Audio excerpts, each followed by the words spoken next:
ஆச்சி பாதாம் ட்ரிங்க். ஆச்சி பாதாம் ட்ரிங்க் ஒன்னு வாங்கினா ஒன்னு ஃப்ரீ. $20 பில்லியன் மதிப்புள்ள புதையலுடன் கடலுக்குள் மூழ்கிய கப்பலுக்கு 4 தரப்பினர் உரிமை கோரி வருகின்றனர். சான் ஜோஸ் எனப்படும் ஸ்பெயின் நாட்டு கப்பல் 1708 ஆங்கிலேயர்களால் மூழ்கடிக்கப்பட்டது. இந்த கப்பலில் ஏராளமான தங்கம், வெள்ளி மற்றும் மரகத கற்கள் இருப்பதாக கூறப்பட்டது. இதன் தற்போதைய மதிப்பு $20 பில்லியன் என மதிப்பிடப்பட்டுள்ளது. கடந்த 2015 இந்த கப்பல் கொலம்பிய கடற்படையால் அடையாளம் காணப்பட்டது.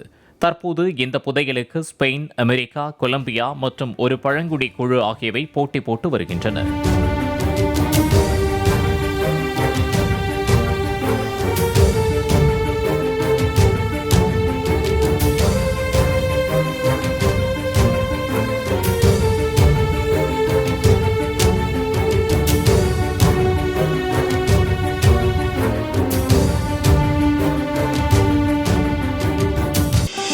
ஆச்சி பாதாம் ட்ரிங்க்.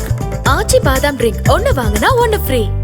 பிளே ஸ்டோர் மற்றும் ஆப் ஸ்டோரில் இருந்து பாலிமர் செயலியை QR கோடு மூலம் பதிவிறக்கம் செய்யுங்கள். செய்திகளை உடனுக்குடன் பெறுங்கள்.